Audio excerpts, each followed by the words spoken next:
Hello, this is Kim from the Community Education and Training Department at Mercer County Community College. You are about to listen to our podcast called Adult Learners Steps to Success. In our monthly podcast, we will be discussing topics such as interviewing tips, employer expectations, the job market, and much more. Our number one priority is to give our adult learners the education and the tools they need to succeed. Enjoy the show.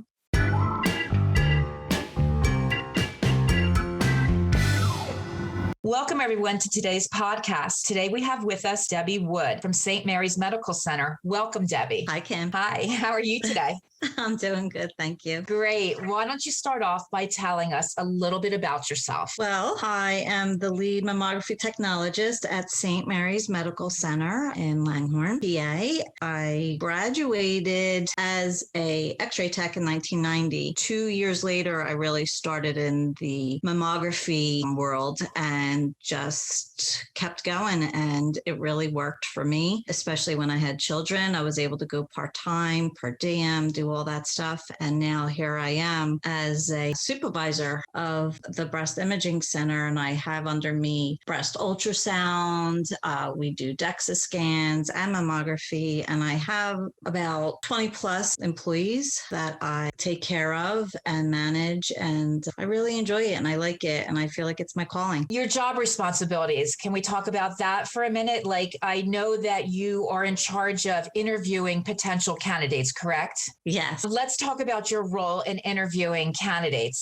Tell me and tell the students about when you're reviewing a resume. When that resume hits your desk, what are you looking for? Like, what stands out? What is Debbie looking for when she's reading that resume? I actually look for how many years experience, not as an X-ray tech, but as a mammographer. And I am definitely one for giving new students opportunities, and they do come through and they train and they ask me, and I'm always about, you have to start out somewhere, but where my department is and my hospital, it's a high volume facility. And I just feel like you really need to be seasoned as a technologist. If you're going to start out, I would always say, start out. I'm not in a big hospital, maybe start out in an outpatient facility, something like that. As far as mammography, to get your feet wet, that's always the best way. I feel gives you more time to really stay with that patient, where in the higher volumes, it's a shame, but it's like you're in and out. You get them in, you get them out. But when you're seasoned, you can kind of talk to them, position, and do everything and make them still feel comfortable and secure as a patient, and that they're in good hands. So that's what I look for. I look to see where they've worked, how long they've worked, and if they're in and out of jobs a lot. I do try to look at that. I want to see how stable they are with it. And then when they come in for the interview, I do kind of ask them that. They've been in short periods. So say they were only there in one hospital for 6 months and then go to another hospital for another 6 months and another. So that's kind of like a red flag to me. Why aren't they staying? Right. What about employment gaps? I mean, what if you saw somebody who was a mammography tech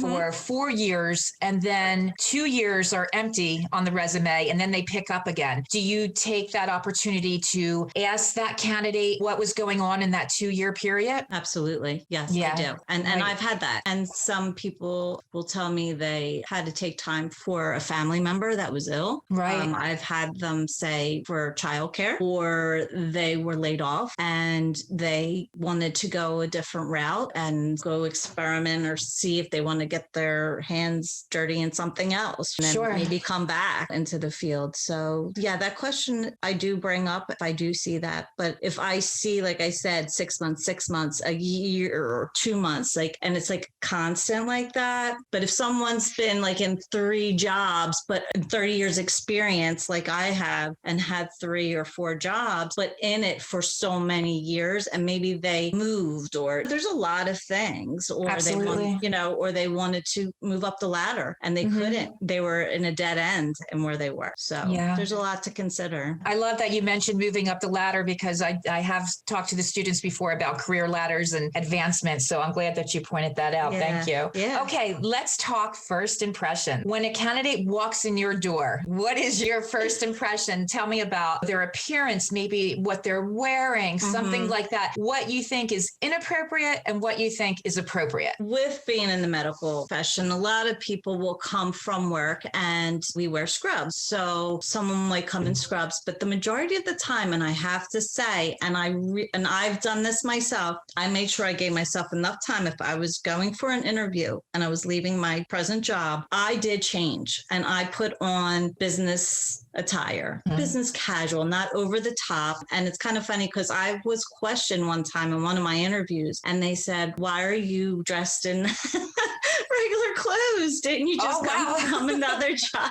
And I'm like, yes, but that's me. But I would never not give someone a job if they were in their scrubs. That's their job. But if someone was very flamboyant and very colorful, I'm fine with that. But the flamboyancy, just say someone had tattoos all over. I'm fine with tattoos, but in our industry, some places want you to cover them up. So I would have to bring that up to someone. Now, I did recently hire someone that has tattoos, which I'm fine with. And I've never said anything and they were tasteful. It had nothing. Yeah. So it's my first impression is they have to have a smile on their face. They seem just almost like that confidence. You want to see that they have some confidence, but yet have a little bit of, I don't even know how to explain, not fear, but that kind of feeling like, okay. You don't want them overly confident. You don't. Exactly. I don't want them overly confident. And I've interviewed people, trust me, that were very overly confident in themselves. And I didn't hire that person, to be honest, because what about the handshake? Is that something? Yeah. Yes. Well, now with COVID, it is a whole different way of interviewing. I've actually with COVID,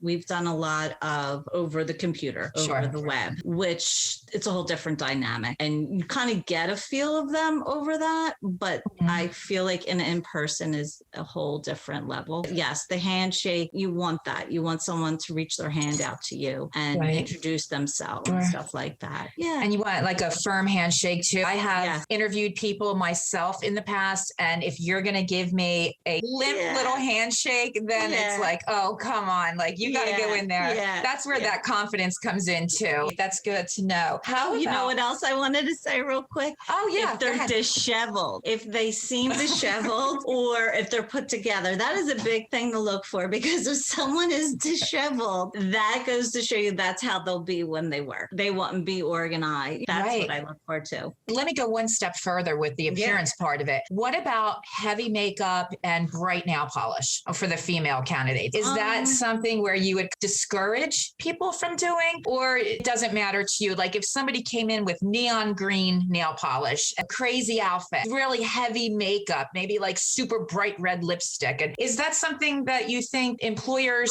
frown upon, or is it something that you can look beyond and get to know the person? I can look beyond that and I would interview them. And if they seemed like they would be a good fit and they had all the credentials and they checked off every box, but they had that bright neon nail polish and the heavy makeup, I would definitely say something to them as far as saying to, say, Miss Smith, your resume, you checked off all the boxes. I really feel like you would be a great fit. But there's one thing I have to tell you, as far as being in the medical profession, we do shy away from the nail polish or even having fake nails. As you know, Kim, like they do frown upon that as a whole. It's just not me. That's just the protocols of the hospital for health reasons. And the makeup, I would probably say we just need to tone it down a little bit, just a little bit. That I would do it in a nice way. And even though I might offer them the job, they might not after the interview to want to work for me. It's a give and take, I feel like too. I love that you're fair and that you're honest with them and that you would give somebody a shot who has a good resume and presents themselves well, that you can look beyond that and just give them that little information like, hey, look, we do bring you aboard. You have to tone it down. Yeah. And I think people respect that. They like to hear it, because they may take that to the next job interview. You never know. Yeah. So that's good Yeah. advice. What are some of the common questions that you ask a potential candidate? So when I sit down with them, I do want to know a little bit about themselves. So my first question is always, tell me a little bit about yourself. And I want to see what they tell me, because sometimes it's hard to describe yourself to someone that you don't know. My next one is, why did you apply for this job position? Like, what made you want to apply? And after that question, I say, why would you want to leave your current job that you applied for this job? That's a big one. That's a big one. Yeah. That is a big one. And right there is going to tell me. And some people don't realize when they're talking with you that they can sound good or not so good to you. So it all depends. I also ask them, what's their work ethic? Because of being in a breast center, I feel as though as a technologist, you need to have empathy. And sometimes those seasoned techs kind of lose it. I feel like it's a good and a bad thing to be a seasoned technologist, because sometimes they get tired and they just go through the motions. But I feel in the medical profession and with this, we're screening for cancer. It's not taking an x-ray of a hand to see if it's broken and it can heal very easily. So there's a lot to be said. Yeah, those are some good questions that that the students, I'm sure, would like to know ahead of time, because you never know what you're going to get when you walk in. It could be anything from where do you see yourself in 5 years to tell me why you left your previous job. And I tell the students, have your answers ready, be prepared, go in there, be confident, know what you're going to say, because it shows. I mean, everybody's a little bit nervous. Nobody's perfect. But when you start stumbling, or if you can't answer a question, it's like kind of like a mark against you, I feel sometimes. Right. You have been in this industry for 31 years. How is today's medical industry different from when you started? I have students that are interested in being certified nursing aides or assistants. I have students who want to go on into nursing programs. They aren't going to be so familiar with how it was years ago, but I just want to know your personal opinion. Like, how has it changed since when you started back 31 years ago? I have to say it's come full circle, I think. But when I started, I could have went anywhere for a job. It was a dime a dozen. Like, you had your pick. It's a whole different world in that aspect. And then it kind of got dry. Like, there was so many people applying for radiology that it was hard to get the job. And now I think with COVID-19 and so many people had to leave their jobs to take care of their families, children and stuff while they were home. And there's now more jobs out there. That's like the biggest thing that I have to say is different. But medically, insurances have changed from technology changing. It's just have to be in with a patient so much longer than we are today. So we're only to get in, say, 20 people in an 8-hour. Now we can probably double because of technology. So just in that in itself has changed. Yeah, it definitely has changed. And also the standards have changed as well. I know from my own personal experience. How things have definitely gone in a different direction. But all right, Deb, listen, this has been a great review with you for the students. We talked about your background, which thank you very much for sharing your personal information with us, reviewing a resume, what you're looking for, your first impressions, what type of questions are you asking? I think this is all good, solid material for our students. Thank you. I would love to have you back on in the future. Maybe we could talk more about another topic because you are very experienced in so many areas, especially within that medical industry. And I would love to have you back on. Thank you, Kim. And thank you for asking me. I was very honored and I appreciate you asking me and me being able to share everything with everyone.